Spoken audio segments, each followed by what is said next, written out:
अयोध्या में नए साल के मौके पर जन सैलाब उमड़ आया है। रामलला के दर्शन के लिए देश के अलग अलग हिस्सों से लोग पहुंचे। जय श्री राम के जय घोष के साथ भक्तों की काफी भीड़ है, जिसमें उत्साह है। अयोध्या में सांस्कृतिक कार्यक्रम चल रहे हैं। रामनगरी अलग ही रंग में आज रंगी नजर आ रही है। रिपोर्ट आपको दिखाते हैं।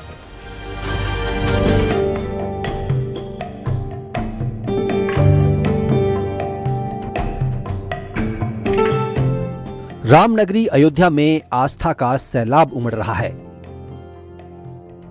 भीषण सर्दी के बावजूद श्रद्धालुओं की संख्या लगातार बढ़ रही है।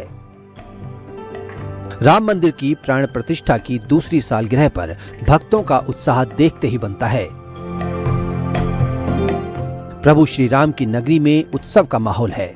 इस खास मौके पर अयोध्या नगरी में भक्ति के अनोखे रंग देखने को मिल रहे हैं। महाराष्ट्र के धुले से आई एक छोटी बच्ची ने सभी का ध्यान अपनी तरफ खींचा। उसने रामलला का स्वरूप धारण किया था।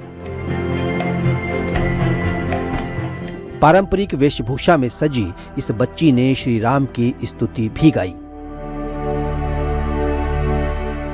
कहाँ से आए हैं और आज आपने रामलला का रूप रखा हुआ है, तो क्या आपने सोच के? हम महाराष्ट्र देवपुर धुले से आए हैं। हाँ, आज इस स्पेशल पोशाक में क्यों आए हैं? क्योंकि मुझे राम जी को मिलना है, तो राम जी का स्वरूप धारण करके मिलना है। राम जी का स्वरूप धारण करके मिलना है और राम जी के भक्त हैं आप, तो उनकी भक्ति में कुछ स्तुति वगैरह कुछ सुनाना चाहेंगे? हाँ, जय श्री राम। कलम पे आज जिम्मेदारी बहुत भारी है, पर हमने पहले से की तैयारी है। आज हम उनके लिए बोलने वाले हैं जो भोले का रूप है और अपने आप में निराले हैं। उन्होंने न जाने कितनों पर किया उपकार है। उनकी सादगी के किस्सों से पूरी दुनिया को प्यार ऐसा उनका श्री राम जी के प्रति। उनको राम इस कदर भागे जैसा कि वो राम जी के तन मन में समा गए।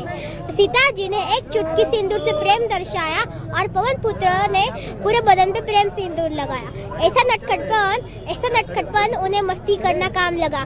पेड़ के पीछे का सूरज कैसे उन्हें आम लगा। जो कहटल निवासी है, कदकाठी अच्छी खासी है, जिनकी पूजा करते वक्त भाग जाती उदासी है। लंकेश को चेतावनी दी, वो लंका जलाए। जो लखन के प्राणों की खातिर द्रोणागिरी उठा लाए। जो पूजनीय ब्रह्मचारी है, वानर सेना के उपकारी है, जिनके मन में बसते श्री राम। अयोध्या नगरी जिनके आभारी है। जो चिरंजीवी है, हाँ ये सही है, हमारे बीच वो यही कही है। वही है सत्य और दंड वही है। श्री राम जिनके बिन पूरे नहीं है। बड़े और बूढ़ों में हनुमान जी आबाद है और बच्चे बच्चे को हनुमान चालीसा याद है। मैंने देखा है लोग बड़ा गंभीर सोचते हैं, न जाने वो आपको कहाँ कहाँ पर खोजते हैं। पर जो कदम मदन पर्वत पे है, वो हम सबकी हरकत में है। वो दिन में है, वो रात में है, जब लगे जो डर वो साथ में है। वो पुण्य में है, वो दान में है, वो स्वयं बजरंग बाण में है। गर मर जाओ तुम तो दवा है वो। रामायण के जीवित गवाह है वो हर जगह एक साथी है। वही पवन पुत्र है, वही हनुमान है। जय श्री राम। जय श्री राम। नए साल के मौके पर जहां एक और सैलानी उत्तराखंड और हिमाचल प्रदेश के पहाड़ों का रुख कर रहे हैं, नैनीताल से लेकर मनाली तक होटल फुल है, वहीं हिमाचल प्रदेश से बड़ी संख्या में श्रद्धालु रामनगरी पहुंचे। किन्नौर से आए श्रद्धालुओं ने रामलला के दर्शन के बाद पारंपरिक राम भक्ति गीत प्रस्तुत किए। इसके साथ ही उन्होंने अपने क्षेत्र का पारंपरिक नृत्य भी किया।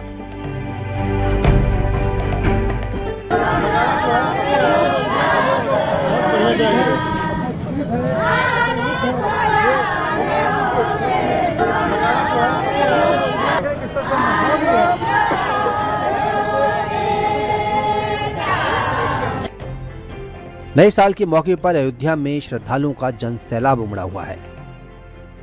श्रद्धालुओं का कहना है कि प्रतिष्ठा द्वादशी पर रामलला के दर्शन से शांति और आध्यात्मिक आनंद की अनुभूति हो रही है।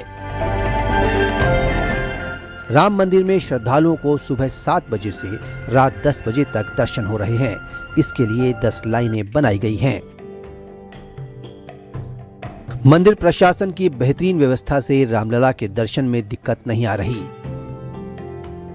पुलिस प्रशासन ने सुरक्षा के कड़े इंतजाम किए हैं। Bureau report, news 18, UP, Uttarakhand.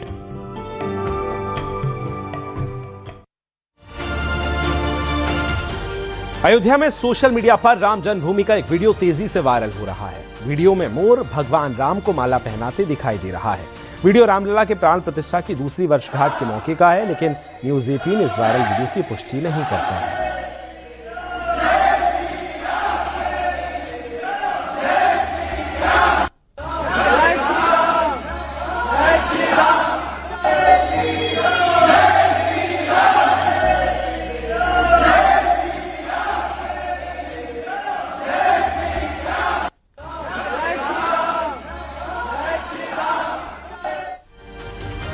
Digital arrest के लगातार मामले सामने आते हैं, जिसमें सैकड़ों लोग लाखों रुपए गवा चुके होते हैं। वहीं प्रयागराज में एक बुजुर्ग महिला को साइबर ठगों ने डिजिटल अरेस्ट कर लिया, लेकिन बैंक की तत्परता से महिला के 1 करोड़ 20 लाख रुपए बच गए। सावधान करने वाली ये रिपोर्ट आपको दिखाते हैं।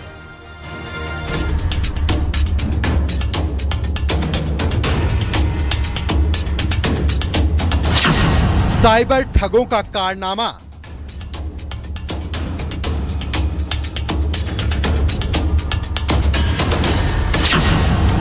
रिटायर्ड टीचर को डिजिटल अरेस्ट किया।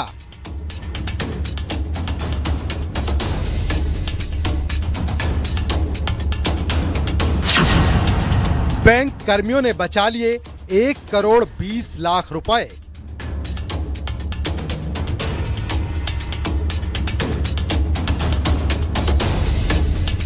देश भर में साइबर ठगों का ऐसा जाल बिछा है कि वो 24 घंटे शिकार की तलाश में लगे रहते हैं। खास तौर पर साइबर ठग बुजुर्गों और अकेले रहने वाले लोगों को निशाना बनाते हैं। समय समय पर इसे लेकर गाइडलाइन भी जारी होती है, फोन पर भी अलर्ट किया जाता है, लेकिन फिर भी कई लोग साइबर फ्रॉडों के चंगुल में फंस जाते हैं। जब तक उन्हें समझ में आता है, तब तक काफी देर हो चुकी होती है। वो अपनी जिंदगी भर की गाढ़ी कमाई गंवा देते हैं।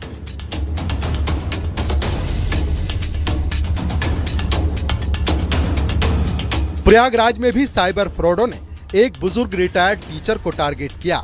वो उनके जाल में फंस भी गईं। बुजुर्ग महिला को डिजिटल अरेस्ट किया गया। पीड़ित महिला इतनी परेशान हो गई कि वो 1 करोड़ 20 लाख रुपए साइबर ठगों के बताए अकाउंट में ट्रांसफर करने के लिए तैयार हो गईं।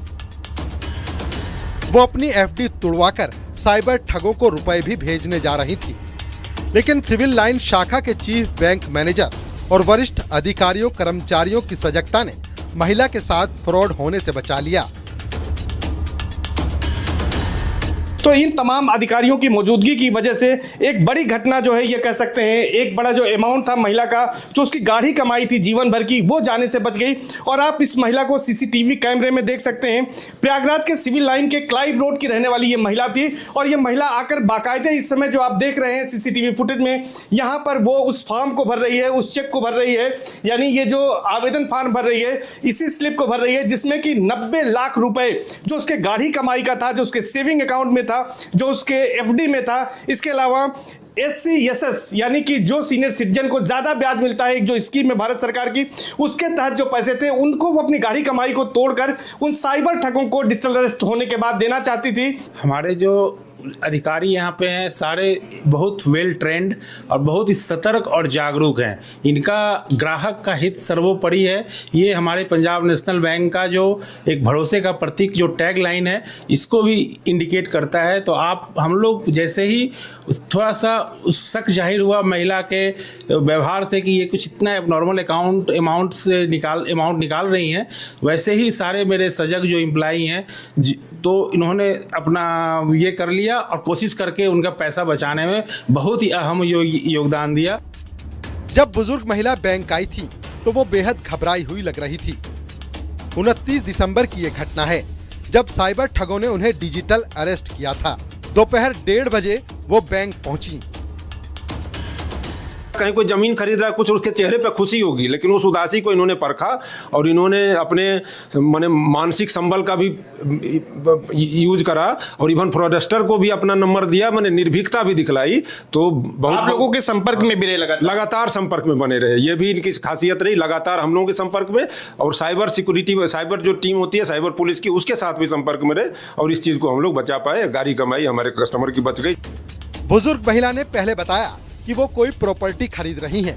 महिला बार बार अपना फोन छिपा रही थी। लेकिन किस अकाउंट में रुपए भेजने थे वो नहीं बता सकी, जिससे बैंक मैनेजर का शक और गहरा गया। बुजुर्ग महिला बाहर जाने लगी। बैंक मैनेजर ने महिला स्टाफ को उनके पीछे भेजा। महिला के पास साइबर ठगों का फोन आया। बाद में साइबर क्राइम थाना पुलिस को सूचना दी गई। 2 घंटे बाद महिला वापस आई तो उसने एक अकाउंट नंबर दिया जो रांची का था। ठगों ने महिला के बेटे और बेटी बनकर बात की, लेकिन बैंक मैनेजर के सवाल पूछने पर जवाब नहीं दे पाए। पीड़ित महिला का बेटा विदेश में रहता है। बाद में उसे जानकारी दी गई। इस तरह बुजुर्ग महिला साइबर ठगी से बच गईं। प्रयागराज से सर्वेश दुबे के साथ bureau report, news 18, UP Uttarakhand.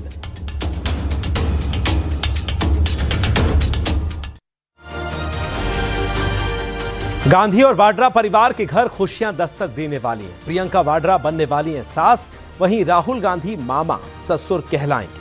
Priyanka के बेटे रेहान की अवीवा से सगाई हुई। राजस्थान के रणथंभौर में परिवार नए साल का जश्न मना रहा है। रिपोर्ट आपको दिखाते हैं।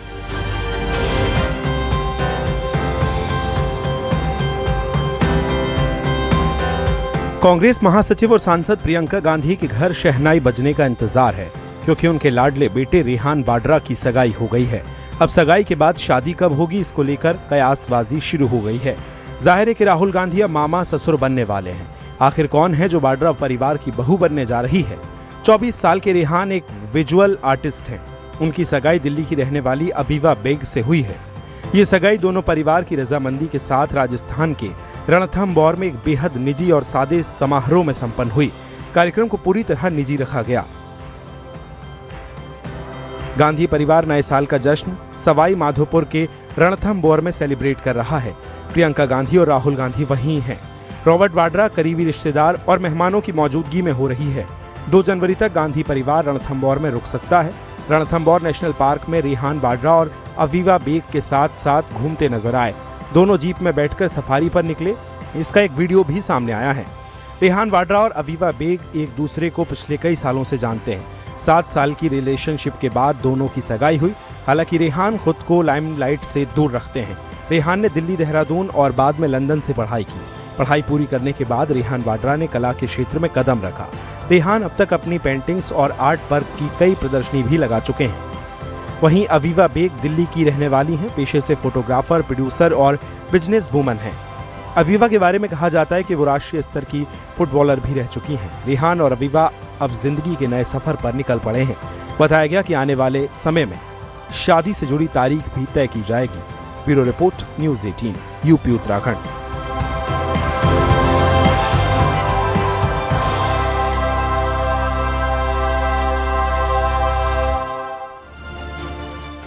इटावा में वन्य जीवों का एक ऐसा संसार है जिसे इटावा सफारी पार्क के नाम से जाना जाता है, पहचाना जाता है। न्यूज़ 18 इटावा सफारी के भीतर से पहली बार वन्य जीवों की तस्वीर आपके लिए सामने लाया है।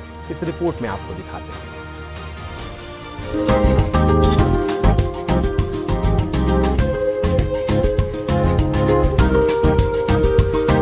इटावा सफारी पार्क के एशियाई शेरों के सबसे बड़े आशियाने के रूप में पहचान है, लेकिन यहाँ शेर ही नहीं बल्कि तेंदुआ, भालू, हिरण, बारहसिंघा किसी सैलानी का मन मोह लेंगे। सफारी पार्क के प्रवेश द्वार भी बेहद आकर्षक हैं। तो उसको इस तरीके का फ्रेम स्ट्रक्चर देखने को मिलेगा, जो कहीं ना कहीं पूरी तरीके से किसी स्टूडियो जैसा महसूस होगा और जिसको देख करके उसको ऐसा लगेगा कि वह किसी ऐसे स्टूडियो में आ गया है जहां पर फिल्मों की शूटिंग होती है। लखनऊ से मात्र 3 घंटे, आगरा से 2 घंटे, देश की राजधानी दिल्ली से मात्र 4 घंटे के सफर में इटावा सफारी पार्क बड़ी आसानी से पहुंचा जा सकता है।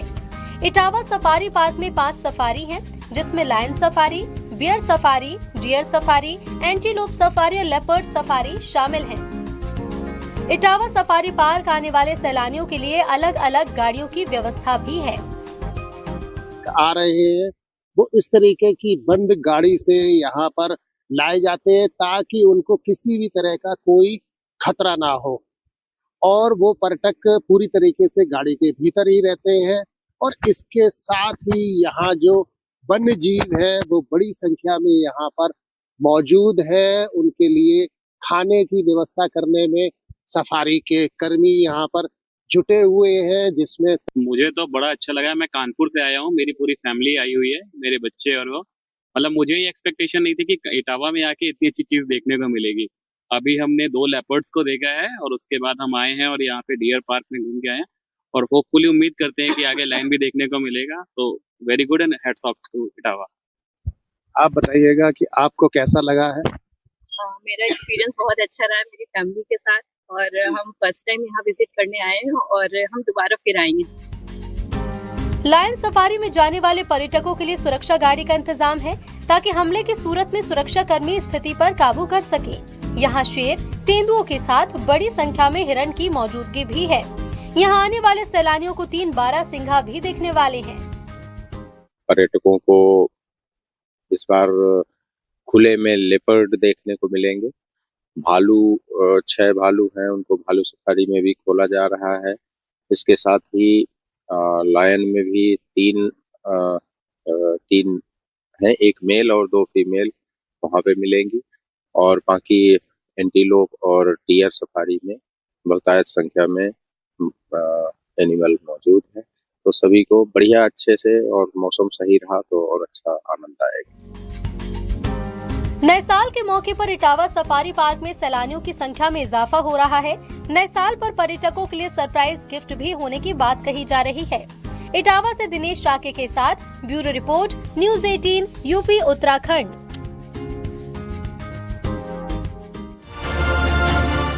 मेरठ की सरधना से पूर्व विधायक संजीत सोम के शाहरुख खान को आड़े हाथों लेते हुए बयान दिया। उन्होंने आईपीएल टीम में बांग्लादेशी खिलाड़ी खरीदने पर वार किया और कहा कि बांग्लादेश में हिंदू का कत्ल हो रहा है। शाहरुख खान जैसे गद्दारों को समझ आना चाहिए कि आप देश के साथ गद्दारी करते हैं। कभी पाकिस्तान को चंदा देते हैं तो कभी बांग्लादेश के खिलाड़ी खरीदते हैं। खिलाड़ी भारत में खेलने आएंगे तो एयरपोर्ट से बाहर कदम नहीं रख पाएंगे, हम दावे के साथ कह रहे हैं। समझ लेना चाहिए शाहरुख खान जैसे गद्दारों को कि जिस तरीके की गद्दारी आप देश के साथ कर रहे हैं, आपको यहां तक अगर आज पहुंचाया तो इस देश के लोगों ने पहुंचाया। आपको अगर पैसा मिलता है तो यहां के देश के लोगों से मिलता है, लेकिन आप उस पैसे से देश के साथ गद्दारी करते हैं। आप कभी पाकिस्तान को चंदा देने की बात करते हैं, कभी रहमान जैसे खिलाड़ियों को खरीदने की बात करते हैं। ये देश में अब नहीं चलेगा, इन गद्दारों की देश में कोई जगह नहीं रहेगी, ये मैं कह। आगरा के थाना सैया क्षेत्र में 1 साल पहले जहर खाकर आत्महत्या करने वाले युवक के मामले में पुलिस ने कार्रवाई की। मृतक ताराचंद ने आत्महत्या से पहले वीडियो बनाकर पत्नी और सास को अपनी मौत का जिम्मेदार बताया था। वीडियो के आधार पर पुलिस ने पत्नी और सास के खिलाफ मुकदमा दर्ज किया था। लंबे समय से फरार चल रही दोनों आरोपियों को पुलिस ने मुखबिर की जानकारी पर गिरफ्तार कर लिया। पुलिस ने आरोपी पत्नी और सास को जेल भेज दिया है। सैया थाने में 2024 में एक लड़के के द्वारा पारिवारिक कलह से तंग आकर सुसाइड कमिट की गई थी, जिसका वीडियो उन्होंने सोशल मीडिया पे वायरल किया था। उसी के संबंध में जिन 2 लोगों पे उन्होंने आरोप लगाए थे, अपनी सासू माँ पे और अपनी पत्नी पर, उनकी कल अरेस्टिंग करके उन्हें माननीय न्यायालय के सामने रिमांड हेतु प्रेषित किया। लगभग 1 साल बाद इनकी अरेस्टिंग हुई है और बहुत दिनों से इनके घर पे दबिश जारी थी। ये लोग तब से फरार थे और कल जब हमें सूचना मिली कि हमारी पकड़ में सर्विलांस की मदद से हमने ट्रैक किया था, दोनों की अरेस्टिंग इंश्योर।